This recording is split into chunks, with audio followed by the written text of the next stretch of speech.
billion in new taxes over the course of the next 10 years, starting in fiscal year 2011, most of which are tax increases on individuals. An increase in taxes on people making more than $250,000, gaining $338 billion in taxes when the Bush tax cuts expire. When this happens, the vast majority of us will also be paying more federal income tax because everything's bracketed. A gaining of $179 billion in taxes by eliminating the itemized deduction, gaining $118 billion in taxes by increasing the capital gains tax. This alone is expected to total $636 billion to the taxpayer over 10 years. Not to mention the increase of $353 billion in new taxes, either repealing the current affairs or adding to what businesses have to do.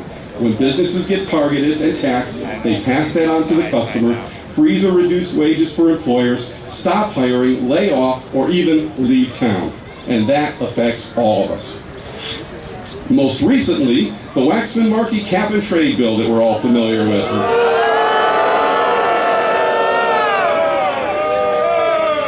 This bill will impose enormous economic costs, destroying millions of jobs and forcing the prices of gasoline and electricity to, in the words of Barack Obama, skyrocket. Cap and trade is nothing but a massive new tax on the American family and the American business. No way around it. There are also hundreds of outrageous special interest pork bill provisions that were added to this desperate scramble for votes as the bill ballooned to over 1,500 pages. And guess what? Nobody read the bill. There were even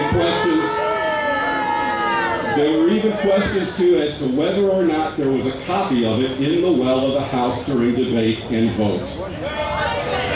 Exactly.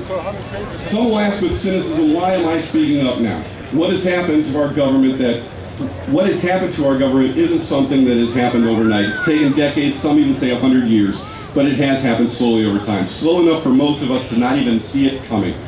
We all just want to be left alone to manage our lives and tend to what's important to us: faith, family, friends, and work. Before joining the service, I was a kid with no responsibilities whose concerns only involved myself, not unlike most young adults and teenagers during that time of their lives. But while I was in uniform, I had two concerns: my job and my family. Not unlike the vast majority of those who served and continue to serve today. Actually, it's a concern that most likely all of us have, regardless of what we do. I can only speak for myself in this instance, but as a member of the armed forces, I believe that my job, first and foremost, was to be a sailor and to leave the politics to the politicians. On September 11th, that changed and I got tunnel vision. My primary concern was the defense of my nation and the protection of its citizens.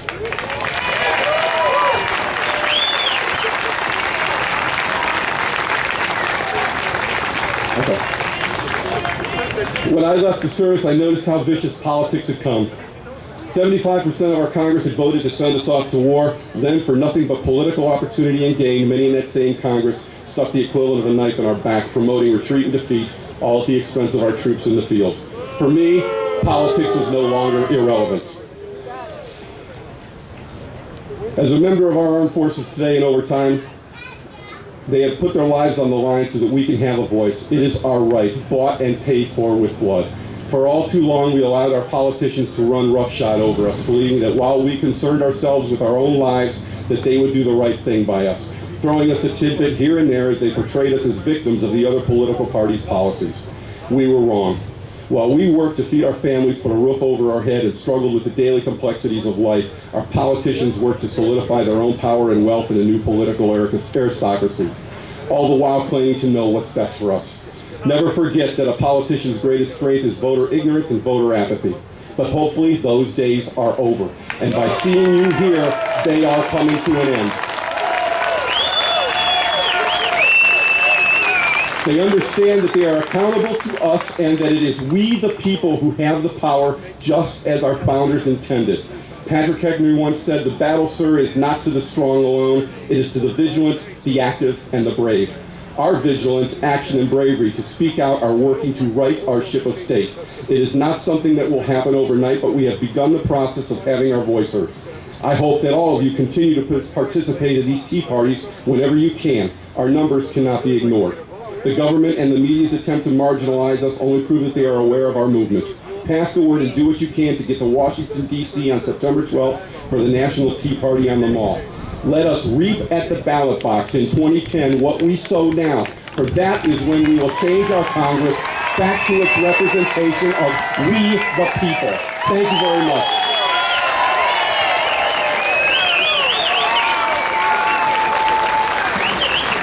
Thanks, Jim.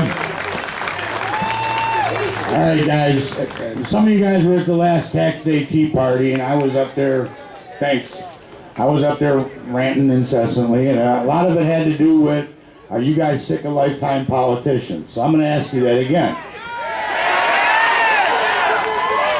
All right, now, we've told you guys that these political parties have taken over our country. The hacks that run these parties are killing us, and we need to get rid of them. We're going to be bringing you someone right now that the party hacks and the parties don't want you to hear. This has to go down when we go on to vote on election day.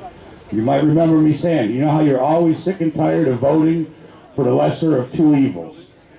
And that's because you're constantly getting party hacks and party candidates forced down our throat. Now I'm going to introduce you to a man that the party does not want you to hear. They want you to listen to the lifetime politician that they're trying to put up.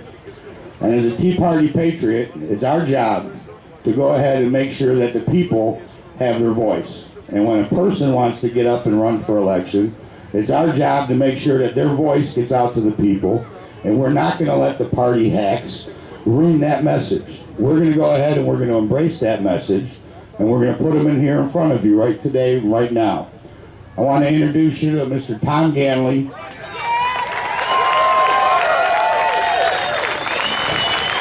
This is the guy that they don't want you to hear from, people.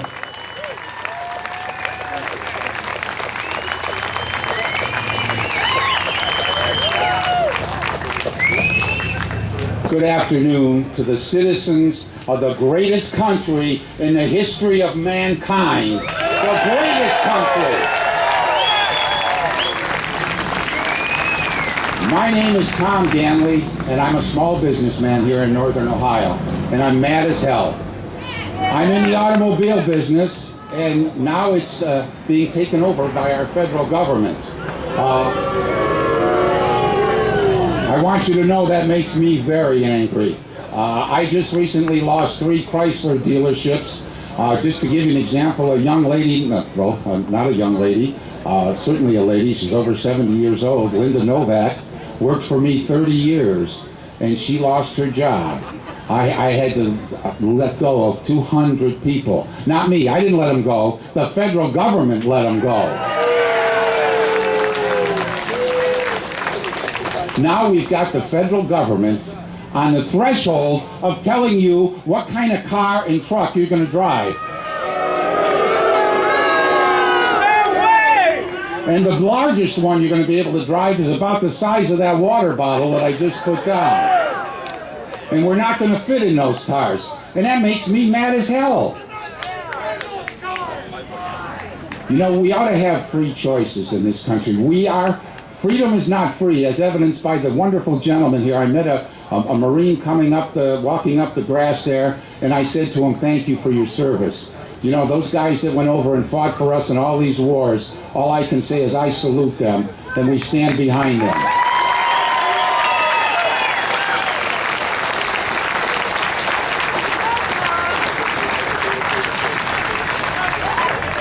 None of the political parties want me to be here to talk to you today. And they don't want me to run for the Senate of the United States of America. But I'm willing to do that for you, the citizens, to go there in Washington without any strings attached. I don't owe anybody, I don't know any lobbyists, and I'm ready to go there and fight like hell for all of us.